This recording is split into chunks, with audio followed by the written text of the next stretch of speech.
Hey,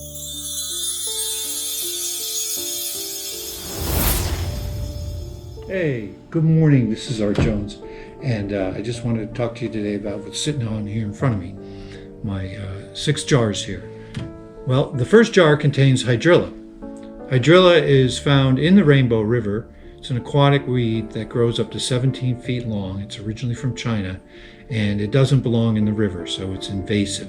It's invaded the river, and it just keeps growing and growing and growing.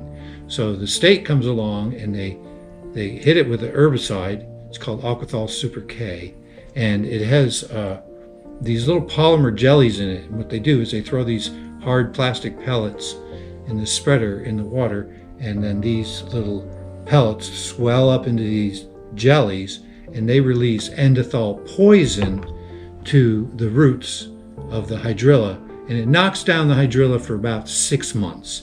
Doesn't really kill it completely, it just knocks it down for like 6 months. This jar here is Lingbia algae. This is what I was originally fighting in Kings Bay.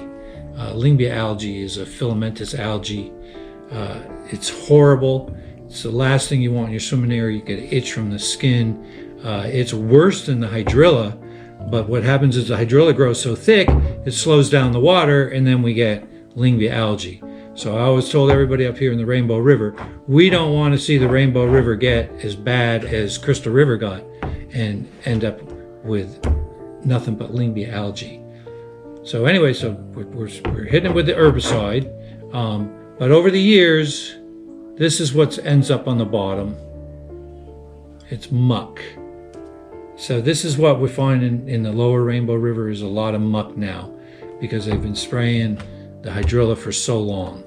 And so our job at One Rake at a time is to clean out the hydrilla, the Lingbia, get out these jello shots, get out the muck, get it down to beautiful sandy bottoms again, sand bottom, clay bottom, to where, you know, the water will clear up real good.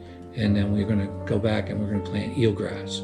And eelgrass and other native plants are what belong in the river. And our hope is that if we get this eelgrass established, you see the big broad leaves on here, this will crowd out the hydrilla. It'll prevent Lingbia from growing. We won't need to spray herbicides anymore, and we won't be creating muck. So our goal is to restore the Rainbow River back to its natural bottom, sandy bottom, rocky bottom, clay bottom. Plant that eelgrass, let that eelgrass get the roots down really deep and outcompete the hydrilla so that the eelgrass becomes dominant again in areas where it's not.